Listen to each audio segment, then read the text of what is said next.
विश्व हेम्योपैथी दिवस के अवसर पर एक भव्य समारोह का आयोजन किया गया। सभी अधिकारियों और मेडिकल कर्मियों का स्वागत करते हुए माननीय मंत्री ने हेम्योपैथी की शुरुआत की जानकारी दी, जो जर्मनी से शैमुअल हैनीमेन द्वारा की गई थी। उन्होंने कहा कि भारत में हेम्योपैथिक चिकित्सा की उत्तम व्यवस्था है और आयुष योजना के तहत इसे और बढ़ावा दिया जा रहा है। मंत्री मंगल पांडेय ने अपने अनुभव साझा करते हुए बताया कि वे स्वयं भी हेम्योपैथ का इलाज लेते हैं और समाज के गरीब वर्गों का पहला भरोसा हेम्योपैथी पर होता है, क्योंकि यह सस्ता और प्रभावी है। माननीय मंत्री ने कहा कि बिहार सरकार स्वास्थ्य सेवाओं में सुधार के लिए कार्य कर रही है, जिसमें 200 बेड का नया अस्पताल भी शामिल है। उन्होंने आगे बताया कि उत्तर बिहार में एक नया हेम्योपैथ कॉलेज और हॉस्पिटल खोला जाएगा और राज्य में 86 नए आयुष्मान आरोग्य मंदिर बनाए जाएंगे। समारोह के अंत में मंत्री ने बाबू राजेंद्र लाल दत्ता और डॉक्टर बी भट्टाचार्य को श्रद्धांजलि अर्पित की, जिन्होंने इस चिकित्सा पद्धति को भारत में लाने में महत्वपूर्ण भूमिका निभाई। इस अवसर पर सभी उपस्थित लोगों ने स्वस्थ और विकसित बिहार के लक्ष्य को आगे बढ़ाने का संकल्प लिया। वो भव्य स्वरूप में सामने आ जाएगा। मतलब उसके लिए जो काम बिहार की सरकार को, स्वास्थ्य विभाग को अपने मुख्यमंत्री श्री नीतीश कुमार जी के नेतृत्व में करना था, वो काम हम लोगों ने किया। अब हम लोगों के मन में आने लगा कि हम आगे भी नए हेम्योपैथी कॉलेज खोलने के संदर्भ में सोचा है, तो हमारे और हम सब लोगों ने बातचीत की। नमस्कार, आप देख रहे हैं शहर का सबसे लोकप्रिय चैनल हिंद बिहार। जैन धर्म के 24वें व अंतिम तीर्थकर भगवान महावीर की जयंती पूरे धूमधाम से भागलपुर व भागलपुर के आसपास के सभी जैन मंदिरों में मनाई जा रही है। गुरुवार को भगवान महावीर की जयंती के अवसर पर सुबह भव्य शोभा यात्रा निकाली गई। इस शोभा यात्रा में जैन समुदायों के सैकड़ों लोग भक्ति भाव से भ्रमण करते दिखे। सुबह कोतवाली चौक से दिगंबर जैन मंदिर से प्रभात फेरी निकाली गई। उसके बाद भगवान महावीर का सामूहिक रूप से पूजन किया गया। शोभा यात्रा के दौरान अशोक कुमार जैन ने बताया कि कहा जाता है भगवान महावीर ने 3 बार चंपानगर स्थित क्षेत्र में अपना समय बिताया था और चातुर्मास किया था। जैन धर्मावलंबियों की माने तो इस महीनों को पावन महीना भी कहा जाता है। भगवान महावीर को अंग की धरती से विशेष लगाव था। भगवान महावीर ने पूरे विश्व में जन जन तक सत्य और अहिंसा का संदेश पहुंचाने का काम किया है।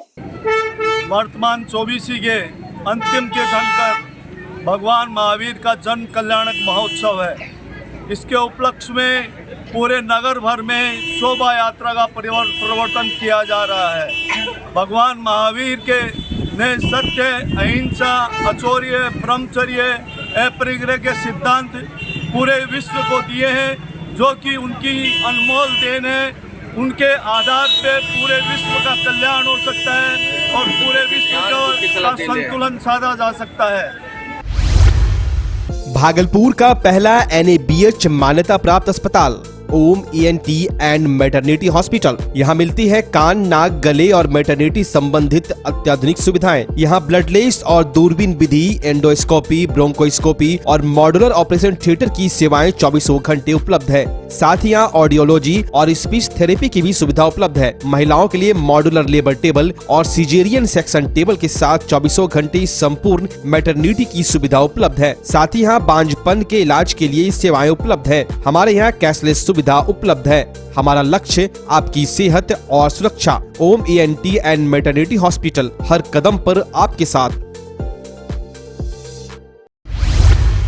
शहर के प्रतिष्ठित शिक्षण संस्थान हैप्पी वैली स्कूल का स्थापना दिवस बुधवार को मनाया गया। स्थापना दिवस पर वहां के छात्र छात्राओं और प्रबंधन द्वारा भव्य सांस्कृतिक कार्यक्रम की प्रस्तुति दी गई। छोटे छोटे बच्चों द्वारा मनमोहक नृत्य की प्रस्तुति दी गई।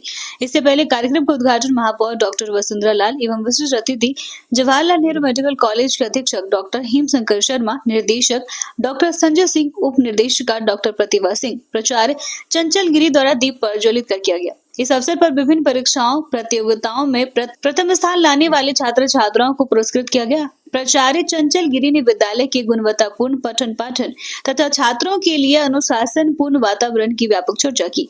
कार्यक्रम की समाप्ति पर हेडमास्टर एकेडमिक एवं अंग्रेजी विभाग के वरिष्ठ शिक्षक विवेक चटर्जी ने धन्यवाद ज्ञापित किया। We are celebrating the Founders Day 2025. This is an annual event where children basically participate in different cultural activities. Apart from that, we also give recognition to those students who have been performing outstandingly well in different academic and non-academic activities. Naugachia थाना अंतर्गत ग्राम भवानीपुर स्थित काली मंदिर के पास आपसी विवाद में घटित firing की घटना में गोली लगने से 2 लोग शुभम मिश्रा और करण पोद्दार जख्मी हो गए, जिनका इलाज के क्रम में मृत्यु हो गई। इस संबंध में मृतक करण के भाई ऋतिक कुमार के फर्द बयान के आधार पर रंगरा थाना में आर्म्स एक्ट के अंतर्गत 4 नामजद एवं अन्य के विरुद्ध कांड दर्ज किया गया। कांड की गंभीरता को देखते हुए पुलिस अधीक्षक नवगछिया के निर्देशन व अनुमंडल पुलिस पदाधिकारी के नेतृत्व में एक विशेष टीम का गठन किया गया। गठित टीम द्वारा तकनीकी एवं मानवीय आसूचना संकलन के आधार पर कांड में शामिल अभियुक्त मुंशी यादव और समर्थ कश्यप को गिरफ्तार किया गया। उक्त गिरफ्तार अभियुक्त ने कांड में अपनी संलिप्तता को स्वीकार किए तथा घटना का कारण मृतक शुभम मिश्रा एवं करण पोद्दार के बीच आपसी वर्चस्व एवं पैसे की लेन देन को लेकर बताया जा रहा है। क्रम में हम लोगों को जो 2 शामिल अभियुक्त हैं, एक मुंशी यादव और एक समर्थ कश्यप, इन लोगों को गिरफ्तार किया गया और इन लोगों को विधिवत आगे जेल भेजा जा रहा है। इसमें जो अभियुक्त हैं, इन लोगों ने अपनी संलिप्तता स्वीकार की है और घटनाक्रम कुछ इस प्रकार था कि कुल 5 लोग 6 लोग वहाँ पर जो घटनास्थल है वहाँ पर बैठे हुए थे और जो ये दोनों मृत व्यक्ति हैं शुभम मिश्र और करण पोद्दार, इन लोग के बीच में आपस में वर्चस्व की लड़ाई और पैसों की लेन देन को लेकर झगड़ा फसाद चल रहा था और उसी क्रम में इस घटना को अंजाम दिया गया है। बिहार महिला समाज के बैनर तले दर्जनों महिलाओं ने भागलपुर समाहरणालय चौक पर प्रदर्शन करते हुए इलाहाबाद हाईकोर्ट के न्यायाधीश जस्टिस वीरेंद्र कुमार का पुतला दहन किया। महिलाओं का आक्रोश न्यायमूर्ति के उस कथित टिप्पणी को लेकर था जिसमें उन्होंने महिलाओं को टच करना और कपड़े उतरवाना दुष्कर्म की श्रेणी में नहीं आता, ऐसा फैसला सुनाते हुए कहा। इस टिप्पणी को महिलाओं ने अपमानजनक और संविधान विरोधी बताया। प्रदर्शन कर रही महिलाओं में उषा कुमारी ने कहा, जब देश की राष्ट्रपति भी महिला है तो यह बयान केवल आम महिलाओं का नहीं बल्कि समूची नारी जाति का अपमान है।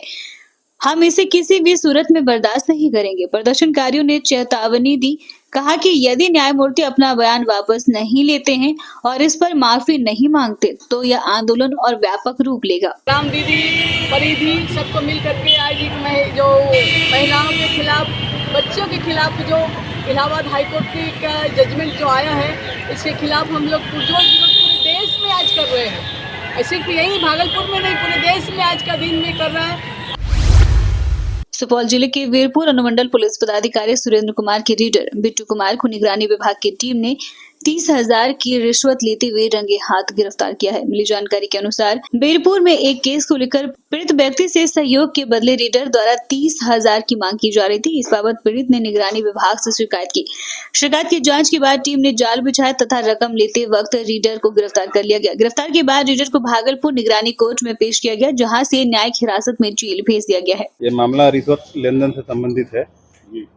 आतु लिपिक स्टेनो अनुमंडल पुलिस पदाधिकारी वीरपुर सुपौल के यहाँ एक भीमनगर थाना कांड संख्या 1524 में जो परिवादी थे ललन कुमार को संदेह के आधार पर मामले को रफा दफा करने के लिए उनसे रिश्वत की मांग की गई थी। रिश्वत की मांग के सत्यापन के पश्चात इनको दिनांक 8/4/2025 को अनुमंडल पुलिस पदाधिकारी वीरपुर के आवास के सामने ही 30,000 रुपये रिश्वत लेते हुए रंगे हाथ पकड़े गए। आप देख रहे थे लोकप्रिय चैनल हिंद बिहार। ऐसे ही प्रमुख खबरों के लिए चैनल को यूट्यूब पर सब्सक्राइब करें एवं फेसबुक, इंस्टाग्राम, ट्विटर पर भी फॉलो करें। धन्यवाद।